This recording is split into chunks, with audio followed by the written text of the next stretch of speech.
This was my grandpa's mounted patrol star. He was a member of the mounted patrol for many, many years, decades.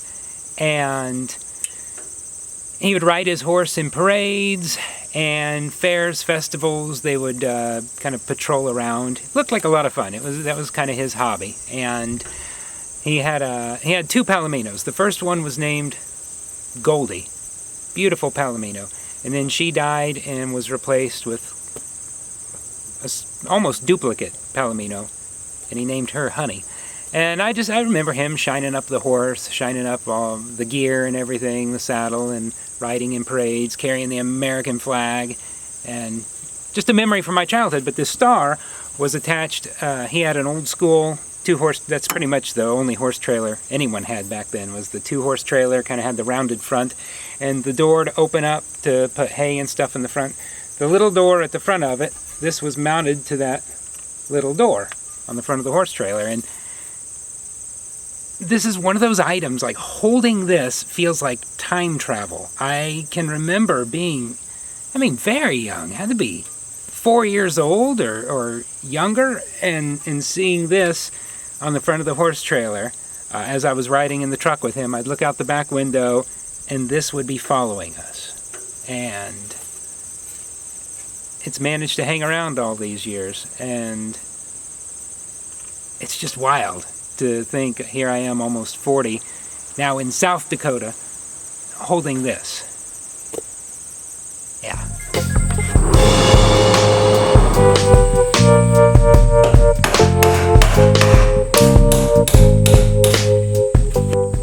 Horses were a pretty important part of growing up. My grandpa was in the mounted patrol, so he always had a horse trailer, all the gear. My mom loves horses. We've always had horses my whole life. She still has them and competes with them. I had a pony. I had numerous horses over the years as a child into my teenage years. Was in 4-H for 10 years, did the whole thing. And then it kind of dropped off. As I got older and busier and things like that, I have not been on a horse in 15 years. And so people ask us. I started this thing back in Richmond doing videos about how we were getting ready to move to a rural area. Now I'm doing videos about how we are trying to learn this way of life, learn farming. And people, what's your plan? They ask Shuva, they ask myself, well, what are your long-term plans? We don't really have any, except there are the things we're interested in that we would like to eventually work into this. For me, it's horses, and for Shuva, goats. She loves goats. We both want to do chickens. She wants to do goats, maybe get into the fiber thing, sheep and stuff like that. And so that's some of our long-term stuff. My interest is horses, hers, goats, sheep, things like that. Actually, she's in the house. I'll go ask her. You don't need to hear it from me. Here's the thing.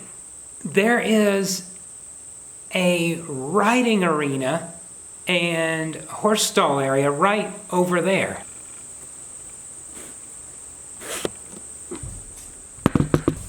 Let's go investigate. So he uses this barn to store machinery, but this is actually an old horse riding arena, an indoor arena. As a kid, an indoor arena was something only the mega rich had. The idea that you could ride your horse if it was raining outside, or if it was super cold outside, or just to shade you from the sun, that was the stuff of fantasy. But look at this. And look right there.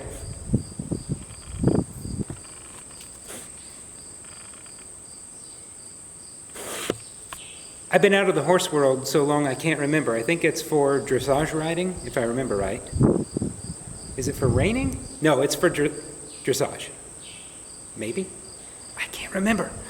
Back through here, here's where the stalls used to be. Here's an old tack room / office area, now used for storage. There's still a lot of remnants from when this was a horse facility. Hooks hanging on the wall, horseshoes, a stirrup. Huh, look at this. So the stall doors are still there. but the partitions are gone.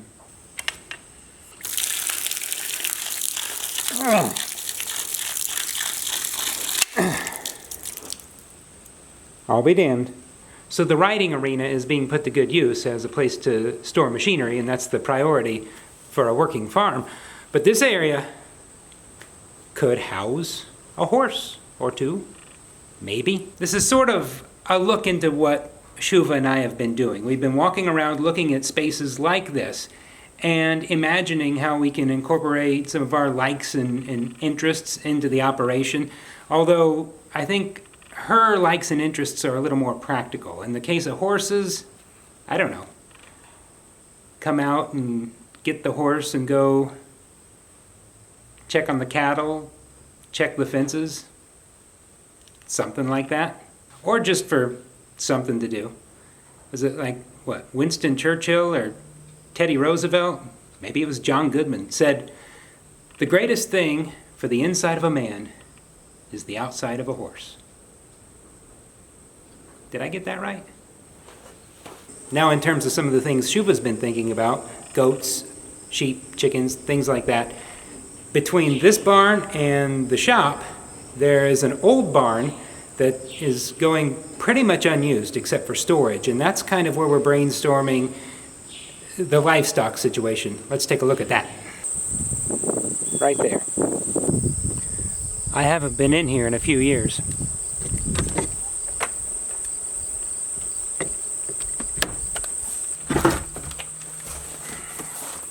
Looks like its main purpose is just storing extra lumber, extra tin, which is always great to have around, and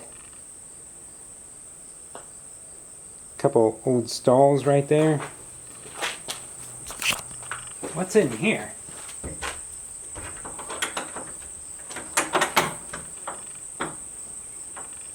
Huh. A completely empty room.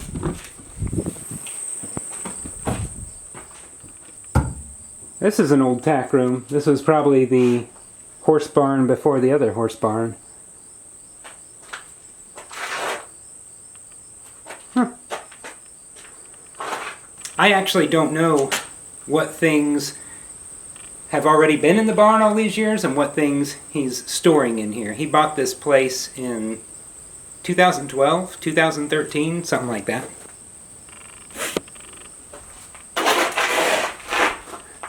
So, old tack room, stall,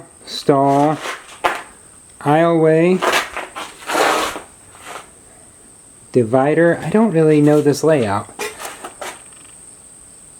Exterior door there, exterior door there. Here's an old stall.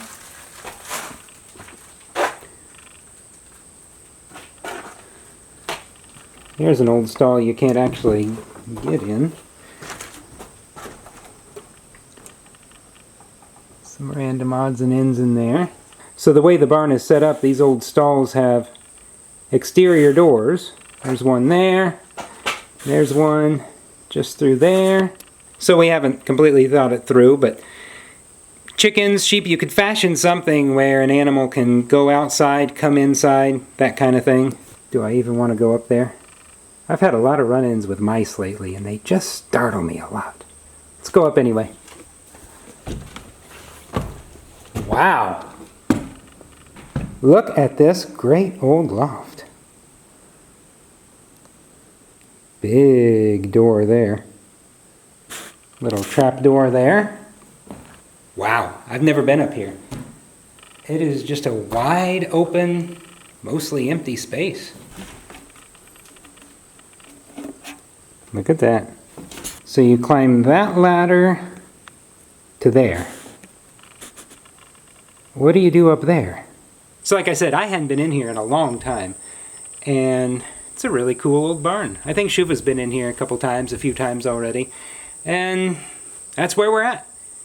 Evaluating these spaces and imagining the potential. And along with that, you imagine this, and you imagine that, and then you become very overwhelmed by the tasks you don't yet have to do.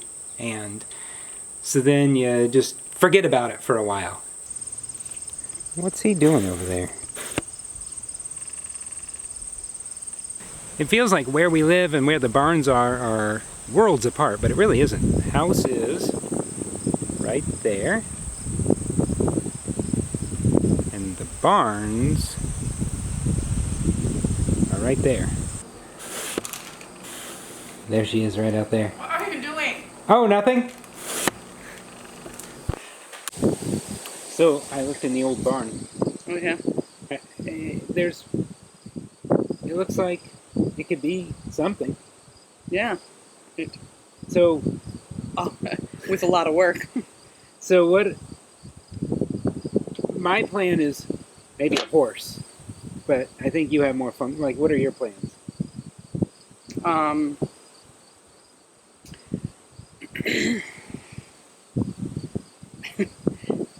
My plans are that like even tackling that barn has to come. Maybe it's foolish to think, but it has to come after we finally like started catching up on sleep. So Yeah. maybe these as we get into the cooler months and there's less going on here and there's more time that we are actually like Together? collaborating and together. And that would be chickens, goats, and sheep, maybe? Well, I mean, yeah, we've talked about how in the warmer months, certainly the chickens can be more out on the land, the rest of the land. But yeah, making space that would be dedicated to the chickens in the colder months in the barn, and then as well as for the grazing animal for goats. Here's what I'm saying, though. We shear the sheep, right? And Yeah. then you have the wool, and you need to then bring it into the house to process it. And so you're probably thinking, how do I get it in the house? And the answer would be on horseback. I could take it and put it on my horse and then ride my horse over to the house. I'm just trying I'm trying to incorporate so that way we all have animals that can be used for something.